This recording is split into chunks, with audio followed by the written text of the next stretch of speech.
Hey everyone, and welcome to the Nice Agile podcast. Zara and I created this community to support Agile professionals. So whether you're looking for your first role or your next role, we are here to help. If you enjoy the episode, please like, subscribe, find us on LinkedIn, and please feel free to join one of our sessions that we do each Tuesday at 12 p.m. GMT. Check us out at niceagile.com. Thanks. Enjoy the episode. One time. Not that you guys need an introduction, all right? Because I think most people know who you guys are. But I want to give you guys just a chance to give yourselves a quick introduction. So we'll go alphabetically, if that's okay. We'll go Dave and then Farouk. So Dave, can you give anybody who's living under a rock and does not know your name, who you are, about your 200 certifications, can you give them a bit of info on it? Yeah, it's nice to see you all again, guys. And I don't think a huge intro is required because I think I'm either connected with you all or I recognise all your faces and names. So I'm Dave. I'm head of delivery at Unify. Worked in Agile and project delivery for just over 10 years now, and really love everything that's happening in the Nice Agile community to help people on their early Agile journeys find their way into the industry and hopefully lots of fulfilling roles. So fingers crossed we can continue to help. Yeah, awesome. Thanks, Dave. And Farouk, do you want to give yourself a bit of a quick intro? That's the part I hate most. I don't like to talk about myself. I'm sorry. What do you want me to say? I'm kind of a big deal. I'm just a guy who loves to talk about pretty much everything that can happen in companies and to discuss about how to get better at what we do. That's all I would say. Yeah. And I'm very glad to be here, to be back. And I apologize. It's been a long time since I talked in English last time, so maybe I will have to find my words at some point. But anyway, let's get started. Okay, awesome. Thanks. And I'll pass it to you, Zara, if you want to say anything and just get this session started. Okay. Thank you. Thanks, Dave and Farouk, for joining today. We know you are so busy. Thank you for always your supporting us. I've learned a lot from both, and also for Farouk, I joined on PSM3 session of Marco that Marco created, and I've learned a lot from all the things related to Scrum, Kanban, product leadership, many different topics. So for today, we're still trying to find our way to how to manage the roundtable in Nice Agile, especially with the structure of our community. But what we want to do is we try to today, I will bring some question and we will try to learn from our speakers, Farouk and Dave. And also we have Florine, Marco with us. It's great if we also learn from them. And then if our attendees, if you have any question related to the topic and question that I'm asked, please bring it to the conversation or put on a chat. But if you have different question and experience, keep it for the last minutes. We keep around 10 to 15 minutes at the last for open conversation. You can bring everything that you have in your mind. And so I'm starting with a question, and please feel free, Farouk and Dave, to start answer when any of them that you are happy. What does product leadership actually look like in practice beyond frameworks and job titles? I think we're both being too polite, but I'll go first on this one. Then maybe we can ping pong moving forward. But good product leadership, I think, to me, is all around fostering really close relationships and really warm relationships with your customer base. Especially when you've got a really big product that has a lot of users, you'll have different communities and different cohorts within that user base as well. And being able to meet the needs of those, especially as they become more dynamic, when you've got a long-lived product that's going to grow and change, and the product that you start with is typically not going to be the product that you end up with 5 to 10 years down the line. And the only way you can make that growth and that sort of evolution fit for purpose and successful for your business is by harnessing those really close and warm relationships with your customers. And I think a lot of the Scrum.org material talks about the product owner being sort of the voice of the customer and the representative of the customer. And I think that's a really useful stance or framing for a good product leader to adopt. Farouk, what do you think? Hopefully that wasn't all wrong. That was awful, guy. No. Of course, I completely agree. But on this one, I would take the UX approach. I think product leadership, if we talk about leadership, really, is about understanding the problem or the problems we try to solve and why we try to solve, and to find out the best way, or the best way we can find, at the very least, solve those problems ideally, and to ensure that those problems are solved and that the customers and users can feel something positive about having this problem or problems solved. And yeah, the project leadership is all about that. Is all about creating the rooms to understand the problems, to frame the problems, and then discuss which solutions we can design and produce to answer those problems, and then measure how successful we are in solving those problems. Thank you both. Yeah, always great. Marco, do you want to add? My next. Wait. Oh, Marco yeah. and Florian, If Marco? if Marco and Florian wants to add any. I could add something related that good product leadership tends to be more about influence than authority. In general, they are also treating the teams, creating an environment in which the teams could deliver the value for the customers. Yeah. Thank you. Lots of good things that have been said here. So I don't really have anything to add at this stage. So thank you for these responses, Farouk and Dave. Great. Thank you all. This next question is kind of similar, but even I have some experience and understanding of this, which I feel kind of relieved. But the product owner, what do you think makes a product owner really stand out beyond just simply doing the job? I think we've probably all had good experience with product owners, and maybe some bad experience as well. Being able to say no. Yeah. Being able to say no. Yeah, I think that's... Being able to say no. Being able to kill a request or even products if they don't comply with what's the market is asking for. Don't be. That I think that's it. That's the most important things. That are the most important things. Great, Dave. The other strand, and this is one that I think all Agilists think in terms of now, but is thinking in terms of outcomes, not just getting product out the door, not just getting features on the roadmap, thinking what outcomes are we trying to enable for the user base and the customers. And that invites more, that for me elevates product owners, because now they're not just looking at, I need to get feature X done in quarter ABC. They're now owning more of the value conversation between the product and the customer base. And then that translates really nicely into the value conversation that they provide to the business and their teams provide to the business. So I totally agree, being able to say no to the low value stuff and having a product owner who can stand on a solid foundation and say no to what's not really driving those value discussions is priority number one for me. And we talk a lot in Agile and delivery roles about elevating your impact and showcasing your impact. I think owning that value conversation is step one to showcasing your impact as a product owner. Yeah, I would add to that, being grounded in reality rather than in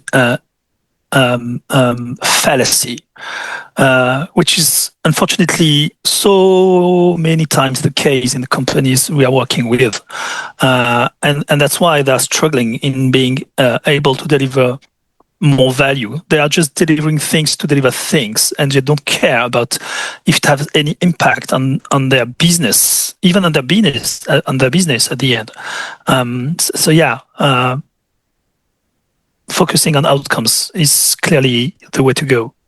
I think especially when we look at modern tools like the AI-powered stuff, the differentiation for getting stuff out the door, it's just not a differentiator anymore. AI can make stuff happen. That's just not going to be enough. It needs to be, have we got the right stuff happening for the right users for the right reasons? And that just goes into exactly what you're talking about there. We're not just blindly stuff move faster out the door. It's more, how are we intelligently evolving what we do to better match customer needs over time is going to become the differentiator, I think. Nice. Let's see, Pete. I know you've got a lot of experience with product owners as well. Just want to see if anything you wanted to add, chime in. Give me 1 second. Yeah, sorry. I was trying to unmute myself and I kept in the settings. There's been some really, really good points, and I think lots of things that I can certainly resonate with. One of the points I probably just highlight even further is just that, there's output, right? And then there's outcome and achieving actual, objectives and things like that. And so many times I just see teams, organizations, mistaking output for achieving the goals. So, X has been delivered because we released a feature or whatever. And then that kind of real focus on, did it actually deliver the value to the customer? Did it have the impact that we expected it to have? Was the impact that thing had, was it different to what we expected? All those kind of things that allow us to then adapt and change direction and pivot towards what might be the right thing or better things is often lost because we just focus purely on just, did we achieve the output? And I work in an organisation that is a culprit of that a lot, and constantly having to have conversations with product owners about not just understanding who their customer is, but how their customers are actually behaving and actually using the things that we're actually delivering, and are they achieving what we hope. So yeah, just a thought I'd share. Yeah, awesome. Thank you. Thank you. Sarah? Okay, I will ask another question. If a product owner wants to grow into leadership role, what should they start doing today that many other product owners usually don't do? This is a really good question because there's no one answer to this, I find. There's lots of different ways that you can elevate your sort of influence and grow your ability to sort of coach beyond the immediate ask you've got.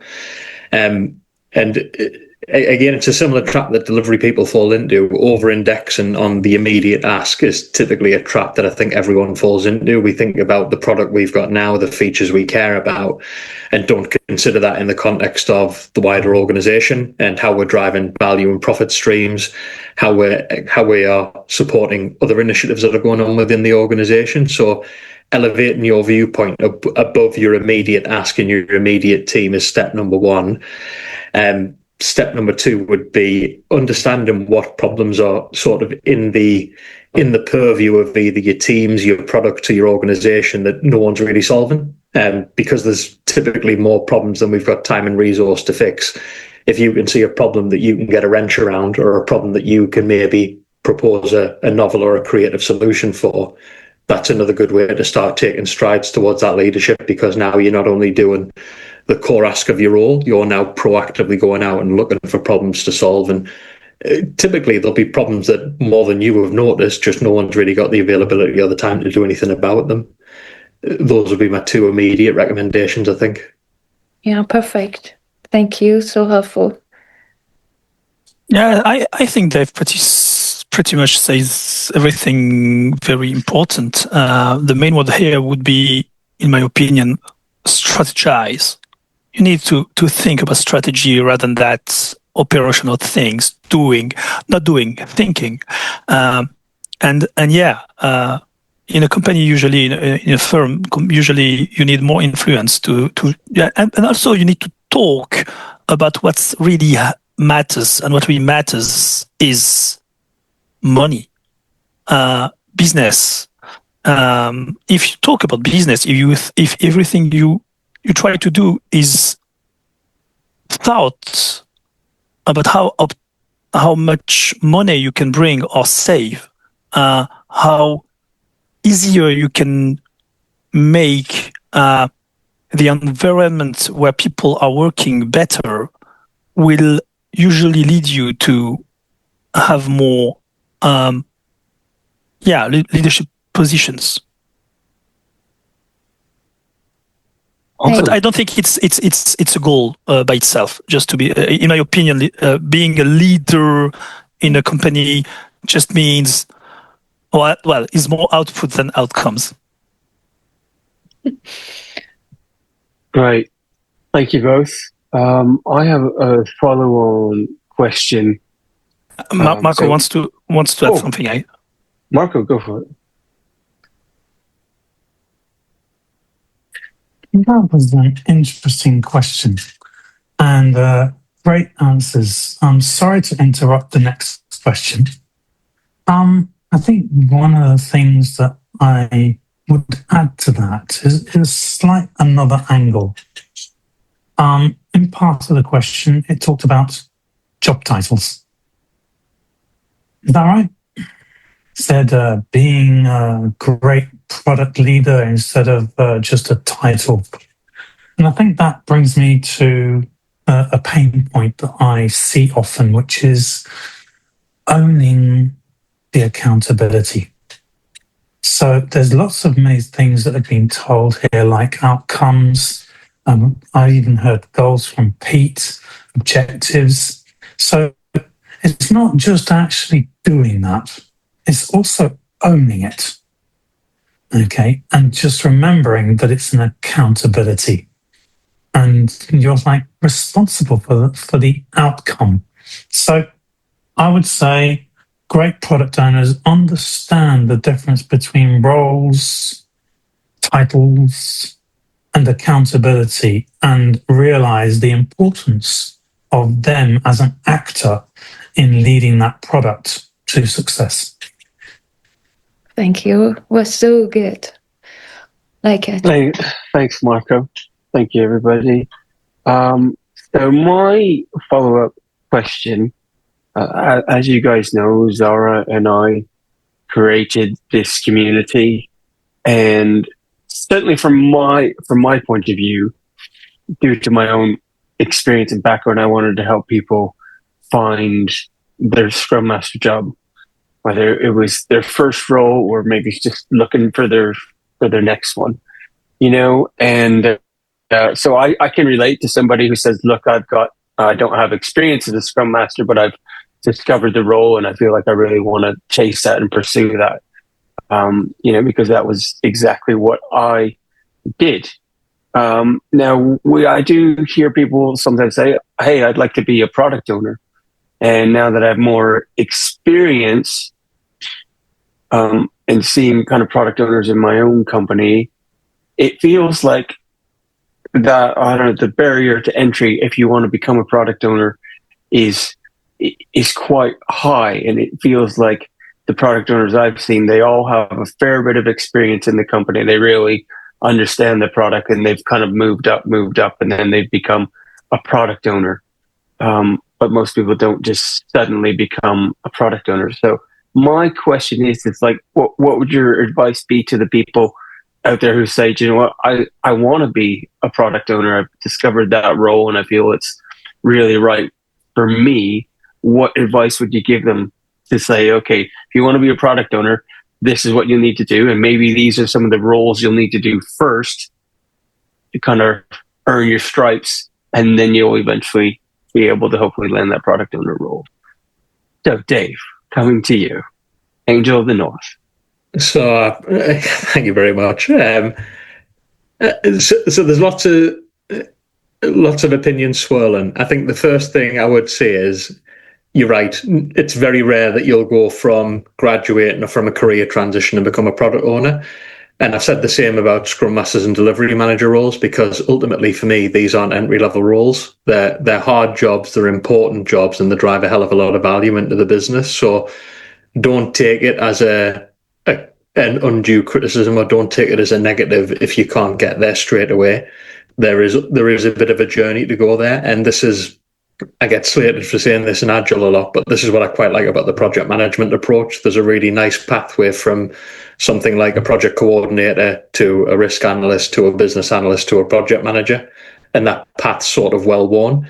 And I think a lot of Agile roles could benefit from having that sort of ramp up as well. Product owner probably is more looking at things like analyst roles, like development roles, and then fashioning a way to take more and more of that product owner responsibility. And one thing I often canvas people to do is find a way to become part of a digital delivery or Scrum team, nail the job that you've got, but then look for ways that you can exert influence on the next job that you want to get to, whether that is product owner, whether that is Scrum Master, whether that's delivery manager, and look for ways that you can partner with that accountability within the team and see what you can do to harness some of their experience, and ultimately figure out how you can either lend them some support or figure out how they can delegate some of their problems to you, so you can generate some experience of your own, and then that becomes the pathway into the role for me. I'm never certain if that's the way I really prefer, or if that's just the way that I did it, and that's why I think it's a good way to go. But maybe Farouk's got some other ideas. Fingers crossed. Yes, Dave. Thank you.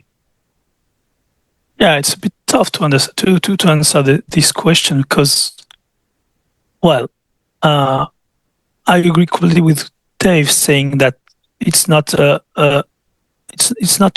job you can imagine to have just after you've graduated. You need so much knowledge and competencies to have before you can imagine being a real, an engaged product owner. So probably you can start with, I don't know, something like being a business analyst or something like that at the beginning, to first feel what it means to create solutions that answer questions. Probably being interested in the UX is very, very important.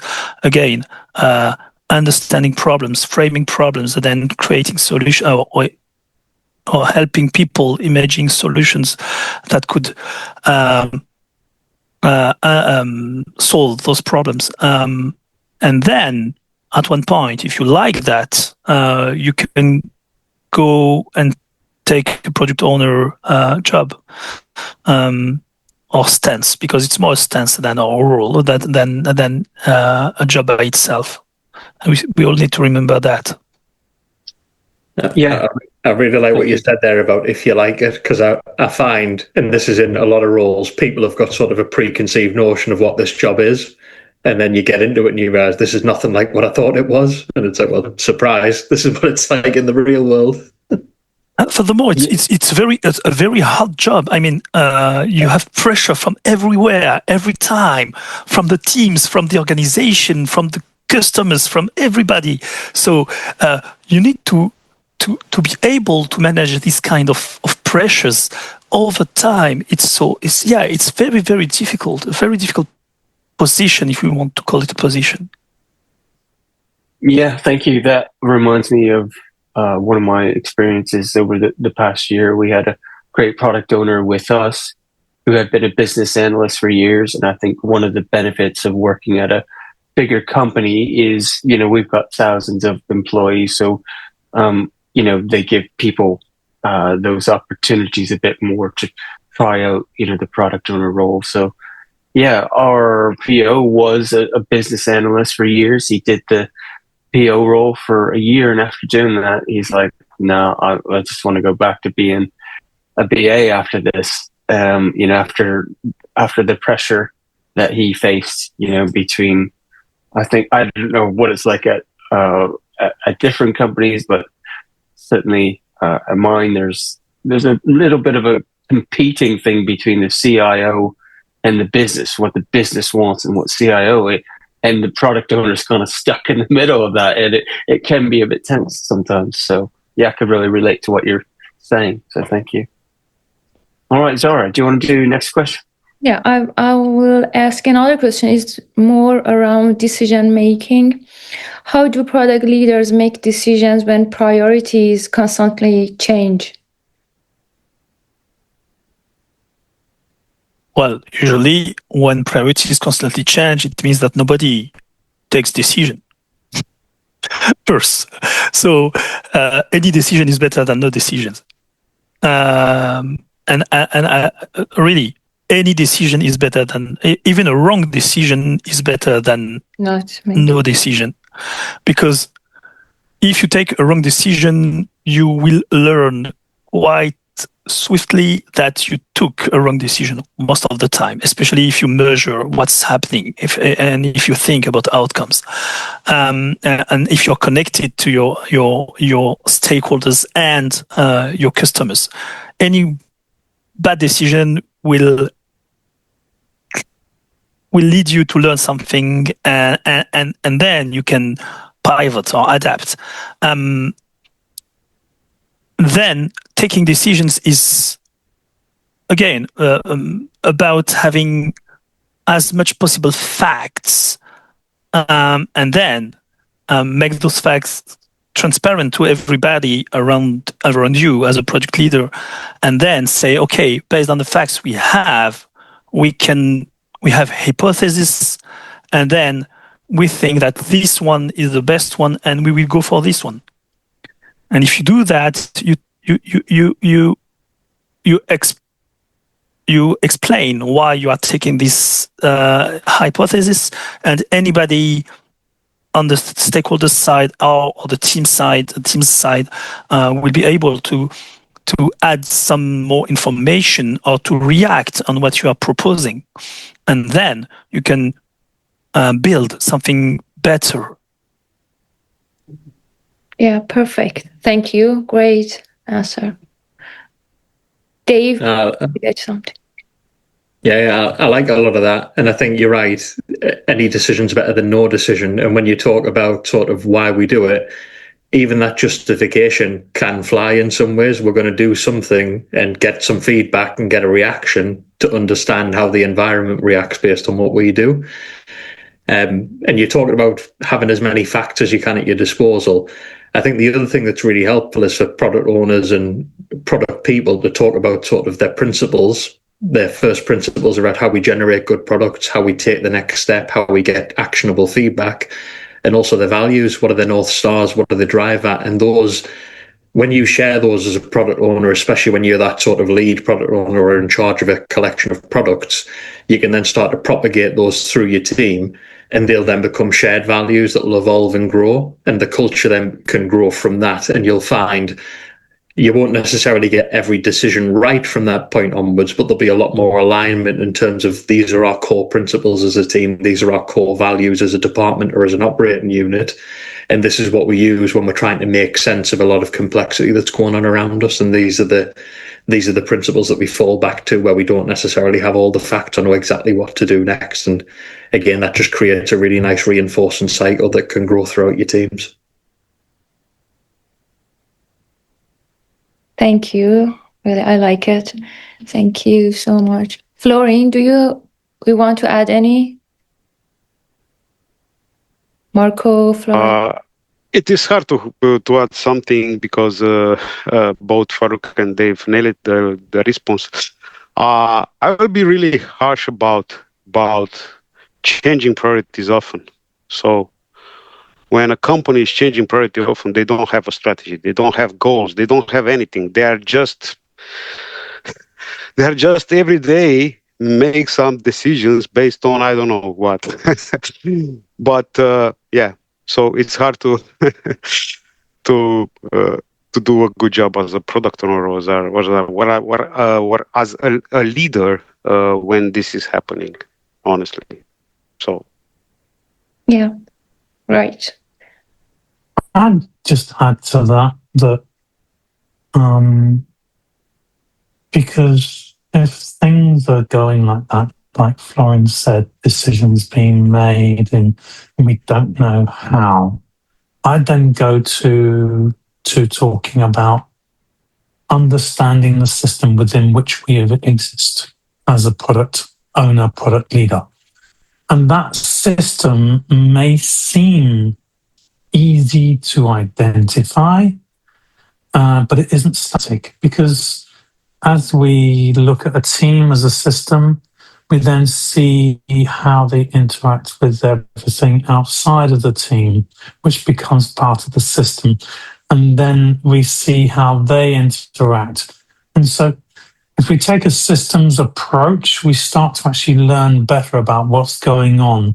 And that brings me to stakeholder mapping and understanding the different types of stakeholders, where knowing who has influence, who has power, and mapping those out such that you can get a better idea of where these decisions are being made, why they're being made, and where is the little nudge that you need to make to actually cause change and make better decisions together. And maybe that means that you would, if you don't understand the system, the first thing that you might do is learn to say no.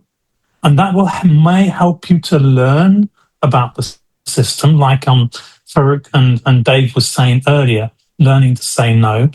And there are ways of saying no. So make sure that you use mindful ways of saying no, like, I'll let you look it up. Okay, because there's plenty of ways to say no without being obnoxious or without being like ignorant, or there's plenty of ways of actually understanding, getting an understanding of both situations, which is your situation and theirs. So that's one of the ways to say no. So yeah, system, and look at ways of understanding better the system, and that will take time. And that's what a good product owner leader would do, is that they would have these techniques to actually get a better understanding of the environment that they're in. That's all I'd add. Thank you. How was that? It was great. Thank you so much. So I'm going to change a bit the topic, talk about more about the future of the product owner role. And the question is, where is the product owner role heading with AI and all this new technology? It's a question I guess Dave likes to answer first. Dave, do you know anything about AI? I don't know if you've even heard of AI, have you, Dave? But before Zara mentioned AI, I was going to say, well, you know what my answer is going to be. Farouk, I'll let you go first, because I think the guys go. I think the guys know my script on this one, to be honest. Go ahead. I know you're passionate about that, so go ahead. Yeah, I mean, I think product ownership and AI just go hand in hand. For me, I think the future of Scrum is, well, not even Scrum. I think all approaches, all frameworks that we know and love, all metrics that we know and love that we use to assess delivery health in the age of AI, they're all going to have to change. And in a Scrum context, I've talked about product ownership a lot, and product owners now, instead of having backlogs, hypothesis statements, and features sketched out, they might just come to a sprint planning session with 3 laptops with 3 different versions of the product that they've sketched out with an AI tool, and ask the team, this is the feedback I've got based on each of these different products, based on what you can see, which of this gives us the most bang for our buck. And I've talked about in sprint review sessions as well, instead of an ensemble sort of approach, we could have something as simple as 5 or 10 different sprint reviews going on at the same time, with a product owner with a laptop asking a customer what they like or they don't like about a feature. Instead of then taking that feedback into a 2-week development sprint, we can type, and then 5 seconds later we can have the feature evolved and point the laptop back at the customer and say, what do you think of that? So I think the future of product ownership is going to be around leveraging the AI-powered tooling that's coming off the line to embed more feedback loops, but also make those feedback loops far more immediate. I think in 5 to 10 years, the idea of even a 2-week sprint is going to look incredibly pedestrian compared to what will be available to us at that time. Which is wild when you think about it, when 2-week sprints were seen as sort of a real lightning rod compared to the multi-year, multi-month projects that I know, Marco, we've talked about that before, the sort of move from big upfront planning multi-year initiatives to sort of 2-week fixed problems that we solve over a shorter period, going from that to saying for the next 3 hours, this is the problem I'm going to work on, then in another 3 hours, I'll have another problem to work on. I think the speed of output is just going to mean that your decision making, and the word you'll probably hear more and more of now is taste, around what good taste is for your customers, what good taste is for your products, and having that really strong sense of why we're doing things is going to be the big differentiator. Apologies, Farouk, I talk about this forever and a day, as you can probably tell, but I'll shut up now so you can come in. No, I would just add that to me, AI will help having far less backlog managers and far more project managers. That actually, most people are currently focusing on what has less value, actually, because managing backlog in the end has no value. I'm sorry. But you can have the perfect project backlog. If it's just a backlog, it doesn't mean anything. Provides no value. So all the output-related activities will be immediate or nearly immediate, which means people will have more time to think about their vision, their strategies, and how to understand customers, etc., etc. And I think it's actually cool to have the AI on this side of the story. Of course, there are other possibly pretty bad side effects, but these side effects are very positive in my opinion. You're right, and I think I talk about this in another talk I'm doing this year, where I talk about, you've mentioned Lean UX a couple of times. Lean UX talked about a lot of what I'd look at as proxies for value, like prototypes, like MVPs, like even paper prototypes and wireframes. These tools, the value in doing those was you didn't want to commit heavy development resource. You wanted to figure out what it was before you committed that. Now it's probably quicker and easier just to build the thing than run a prototype, than run a workshop, and just get the feedback on what you've built. And I think, again, it's going to be a big change in what we see.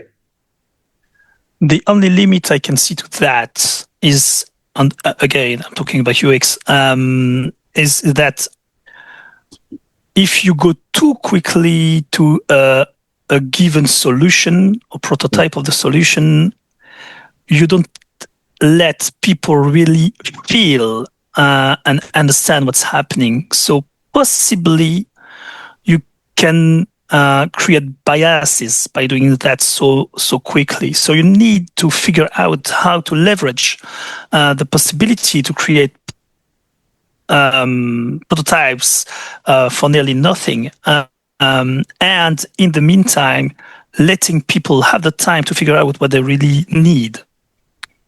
Mm-hmm.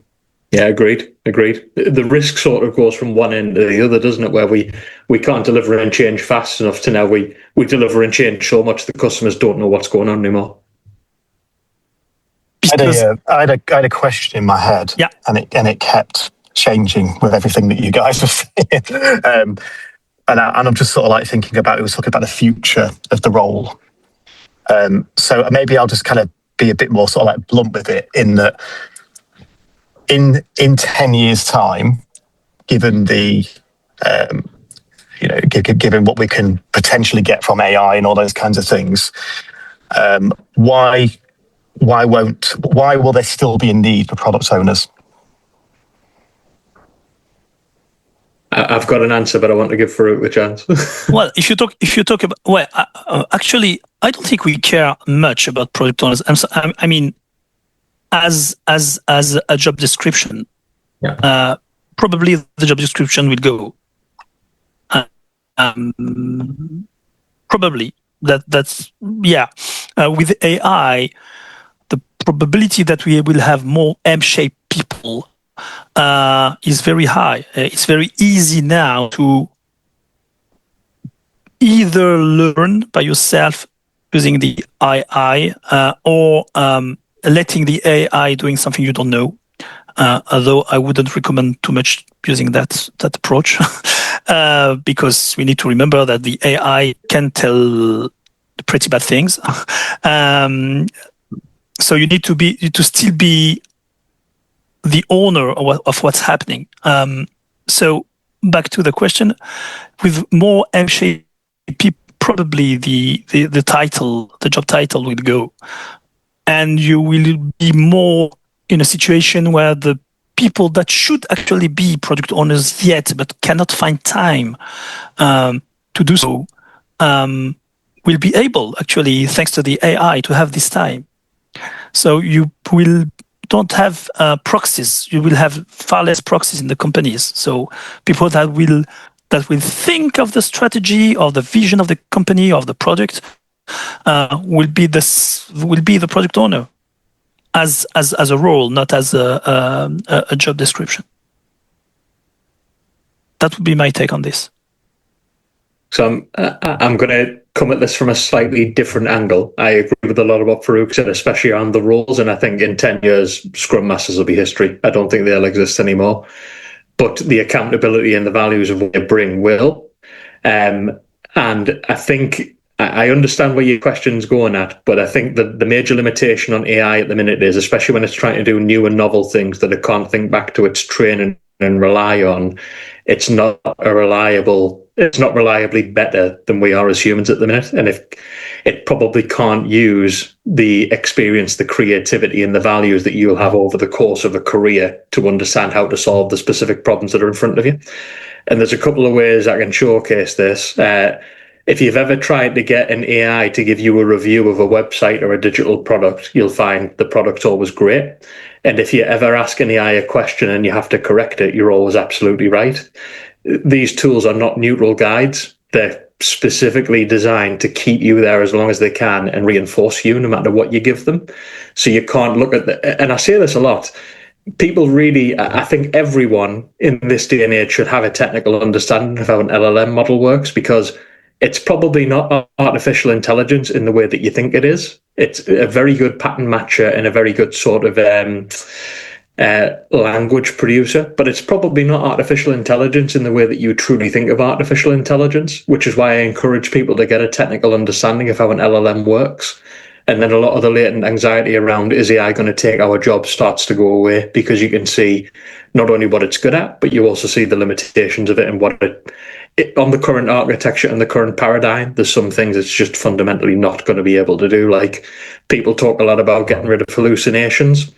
The very sort of architecture of an LLM means hallucinations are always going to be there in some guys. It's just about how impactful they are in terms of the ask for them.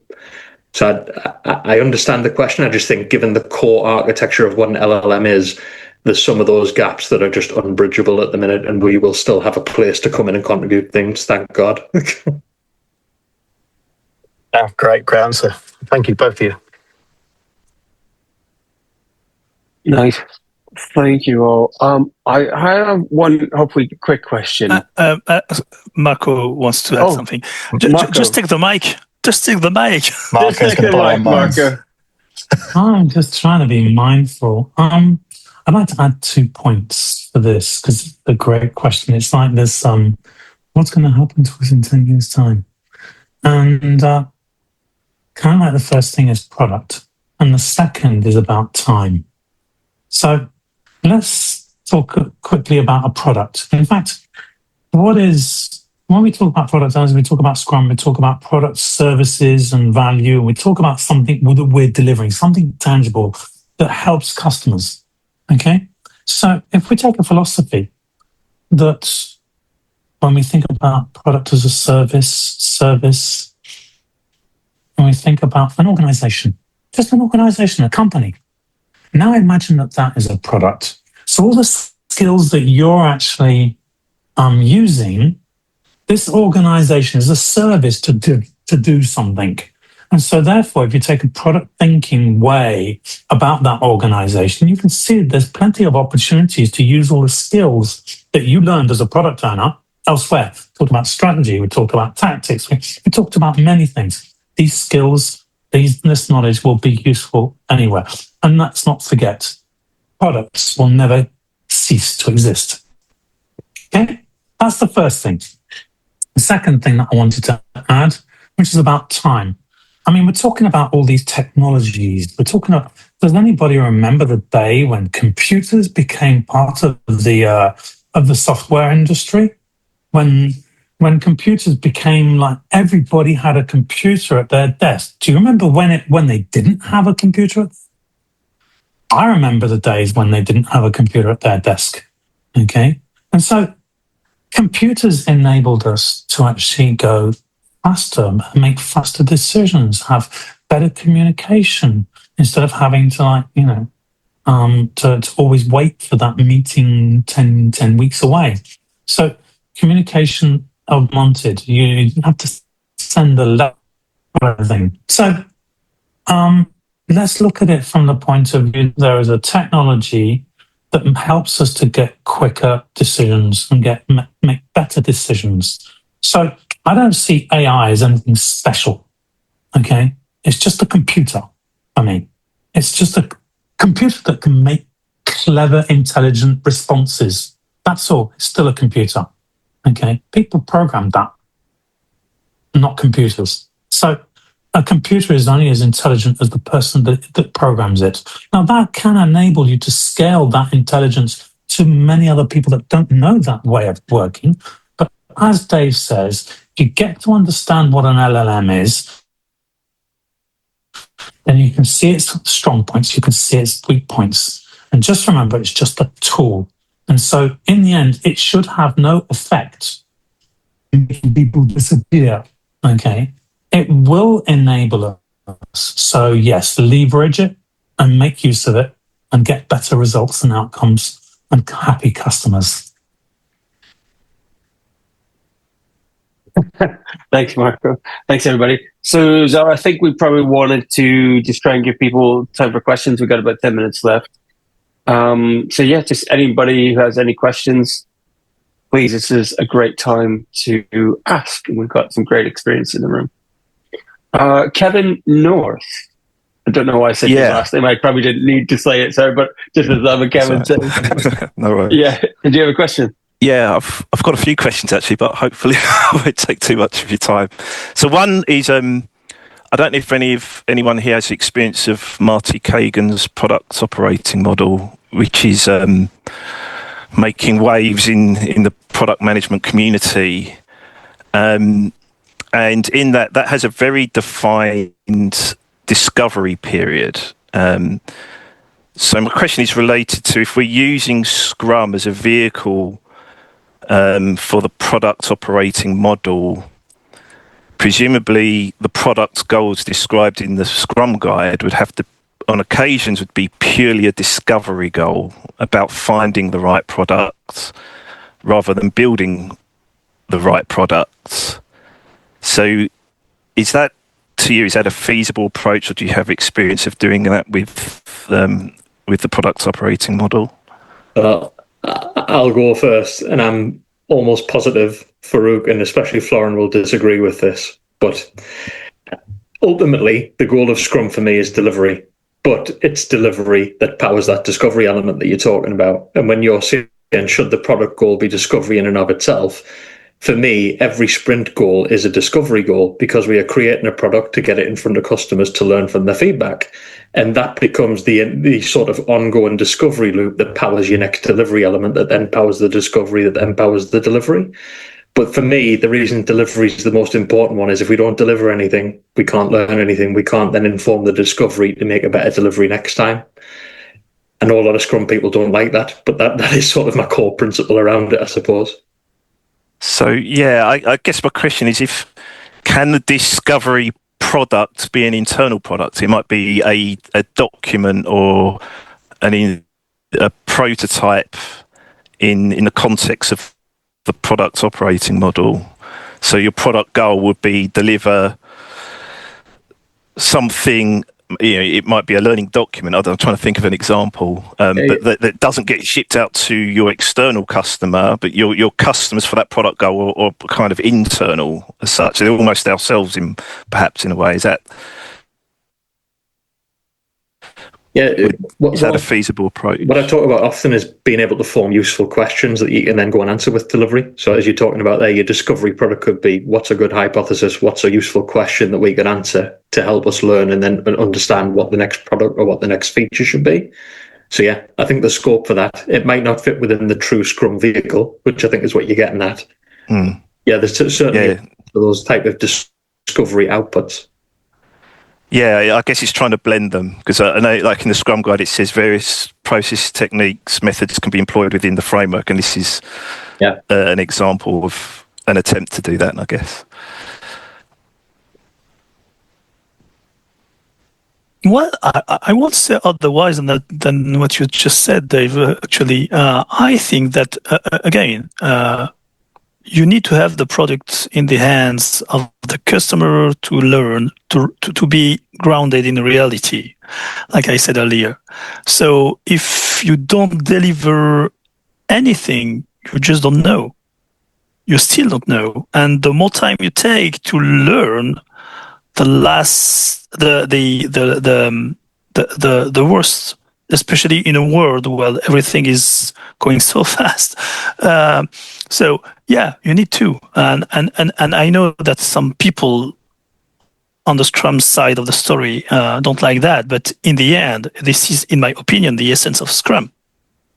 It's more flow-based than what we think. And if you go back to the Scrum Guide, we'll know that Scrum is supposed to be based on the lean approach, right?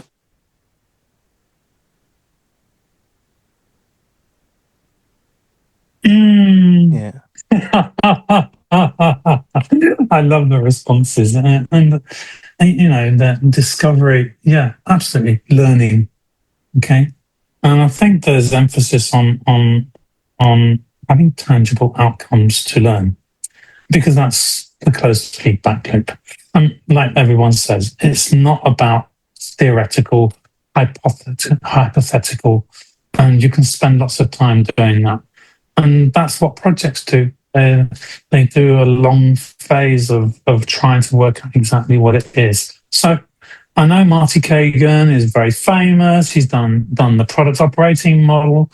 I'd just bring this. Scrum is a product operating model. Okay? It doesn't need to have another product operating model added to it. It's just like saying, let's add Scrum to project management. Project management doesn't need Scrum added to it. It's kind of like be a surplus. So for me, Scrum is a product operating model, but it's based upon tangible outcomes that you deliver fast and quick. And they could be prototypes. I mean, there's lots of great stuff that comes out of the product operating model that are going around the industry for now. I just see it as just another way of trying to convince businesses to spend money on coaches. That's it. Yeah. That's my view.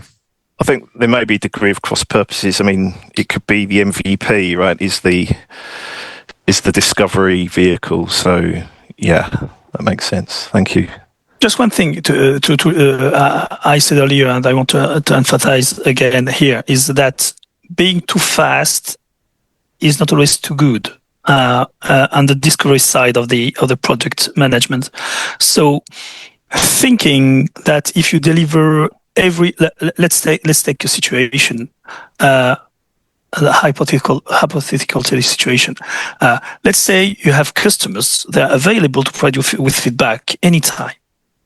Would you really ask them every single second or every minute what they feel about a new, I don't know, a new need or a new feature or whatever? No, you wouldn't, because in the end, what you want them to give you, the feedback you need is about their experience, what they're experiencing, and an experience is not only a 1 second thing. Usually, I mean. If you go, I don't know, if you go to the cinema, the experience starts when you buy the ticket, and of course the most important time would be when you see the movie. But if you have any issue on your way to the cinema, probably you won't enjoy the movie as much as you would like to. So we need to think. This is one of the reasons why we don't really always ask customers what they actually want. We ask them what they actually want to achieve and what outcome they're trying to pursue, because the customers don't always know. How many times do I don't know? Let's say social media platform. Let's take Facebook. How many times do they release a new version and everyone moans, "Oh, I hate it. I want the old one back." They don't like the way it looks and the way it's laid out. But then after a bit of time, actually, they then start to adapt to it, and then they realise actually this is able to do things that I'd never really thought of before, because it's taken me in a route that was never originally in my mind. It's kind of like the Henry Ford thing, right? We'd probably all have ended up with a faster horse if we'd asked customers what they wanted.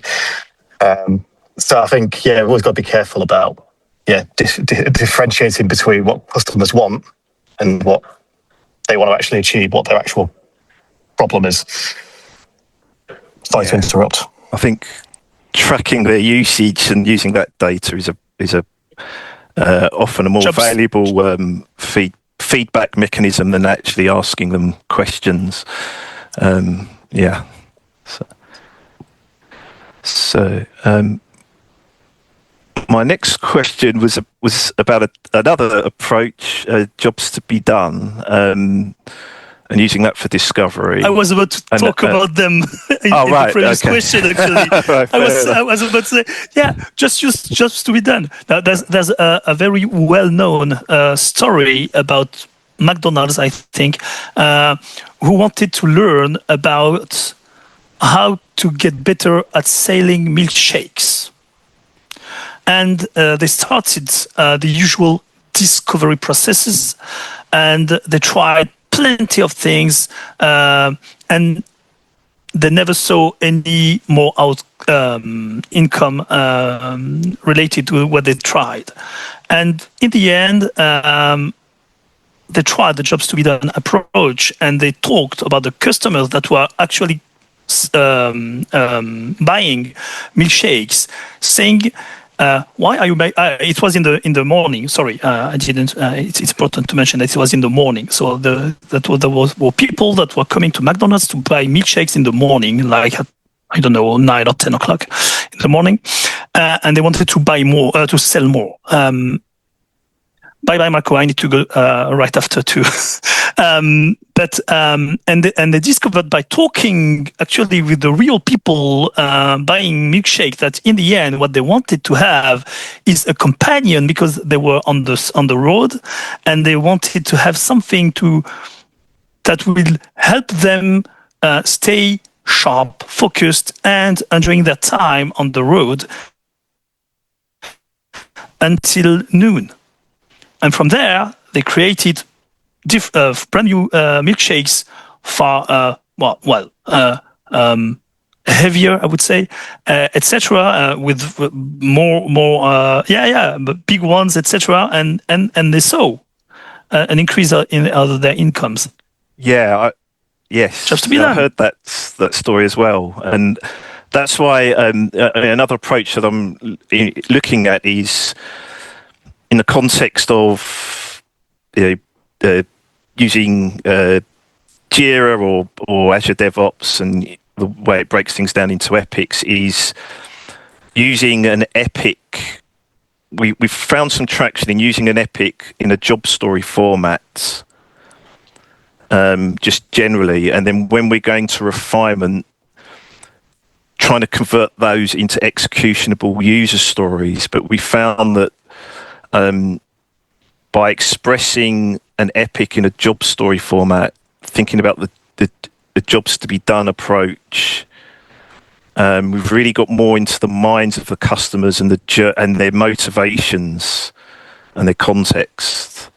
So I was just wondering if you think that's a feasible approach in terms of pragmatically epics written as job stories, and then using refinement to break those down into user stories by discussing that journey, I guess. Is that some approach you've taken, or something you would advise as such?